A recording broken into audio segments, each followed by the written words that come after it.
Good morning. Welcome to Sew Like a Pro Quilters. We have a badge at our Needles and Thread quilting group, and I just want to demonstrate how to make the badge. So first, I selected all the colors that I needed for my badge. I'm going to paper piece it. I traced the pattern that they gave me onto a piece of freezer paper.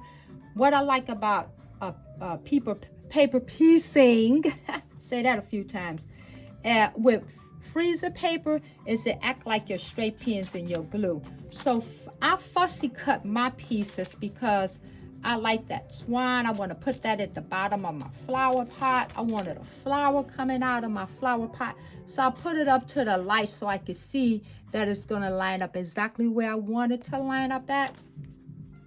So what you want to do is first, you want to fold all the pieces on the fold lines on the freezer paper, both directions, front and back, all the seam allowances to just make it very agile and easy for you to trim later.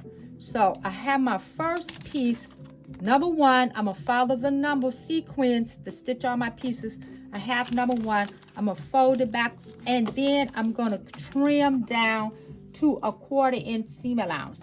Make sure you have enough thread on the machine and your setting is at 1/4 inch to stitch at 1/4.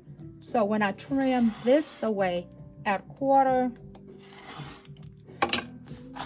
I'm going to trim all the lines that line up with number one. So I'm going to go and flip this back. So I pre-cut my pieces so they're not way too big. And then I'm going to go and trim this to 1/4.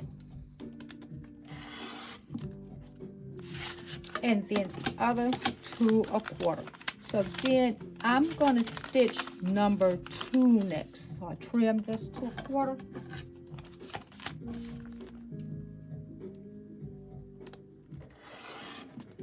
And then I'm going to stitch on number 2. So these greens are the handles for my container. So I'm going to stitch these on at 1/4 inch.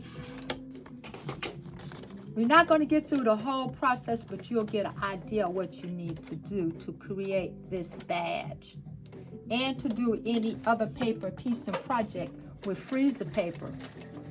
So we just want to stitch at 1/4.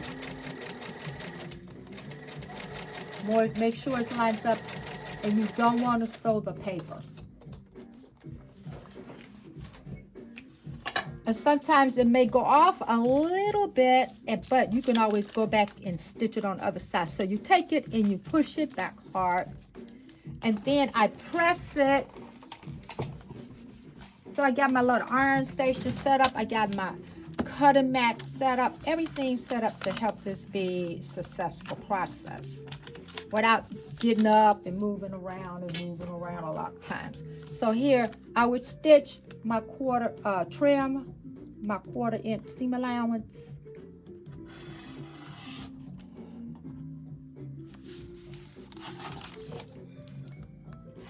So that's number 2. And then I would go and flip it to the other side. It's already trimmed at 1/4. And then I would sew on number 3. So you really get the idea of what you need to do to make your badge. Just want to take your time. Follow the process. You're going to end up with a beautiful badge.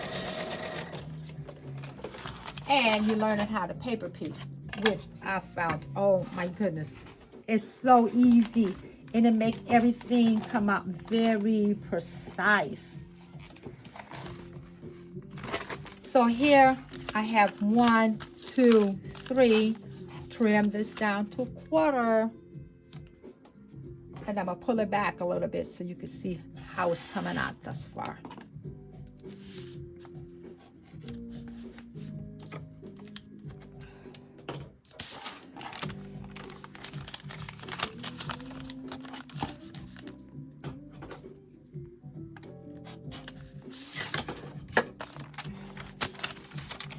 You can see in the light that we have, those 3. Then I would do number 4, whichever color I chose for my number 4. Then I'll go through my number 4s. I trimmed them down about to the size that I want them to be. Then I will go to number 4 and continue, and then you're going to end up with a beautiful badge. I select all my colors from within the fabric so that they match really well and look really nice together. And there's my next color. Flip it back, finger press it, and then trim it down. So I pray that you get beautiful, successful badges. May God bless all your knitting, quilting, and sewing projects, and always do something for charity.